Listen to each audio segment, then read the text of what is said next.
Kozhikode Mavoor Malabar cancer institute and research centre സർക്കാരിന് കൈമാറി 15 വർഷം പൂർത്തിയായിട്ടും പ്രവർത്തനം ഇനിയും തുടങ്ങാനായിട്ടില്ല.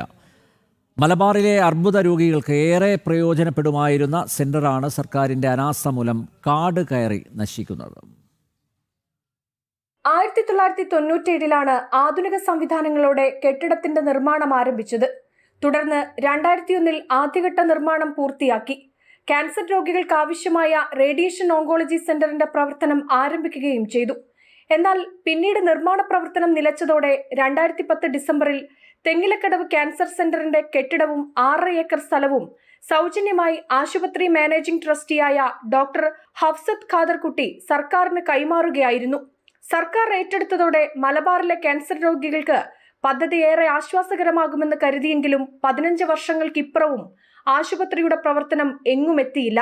ഇവിടെ 15 വർഷത്തോളമായി ഈ സെന്റർ ഹഫ്സത്ത് ഖാദർ കുട്ടി സർക്കാരിനെ ഏൽപ്പിച്ചിട്ട്. പക്ഷേ ഇതിൻ്റെ സമയം ഇലക്ഷനും കാര്യങ്ങളൊക്കെ വരുമ്പോൾ ഒരു ഉദ്ഘാടനം തറക്കല്ലിടലും വരും. കാര്യങ്ങളൊന്നും മുന്നോട്ട് പോകുന്നില്ല. വളരെ ദയനീയാവസ്ഥയാണ്. അവിടെ കാട് പിടിച്ച് കിടക്കുകയാണ്.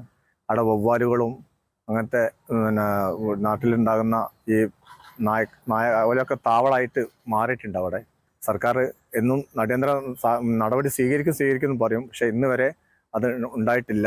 ക്യാൻസർ സെന്റർ പ്രവർത്തനം ആരംഭിക്കണമെന്നാവശ്യപ്പെട്ട് അധികൃതരെ സമീപിച്ചെങ്കിലും പദ്ധതി പ്രഖ്യാപനങ്ങളിൽ മാത്രം ഒതുങ്ങിയതായും പ്രദേശവാസികൾ പറയുന്നു.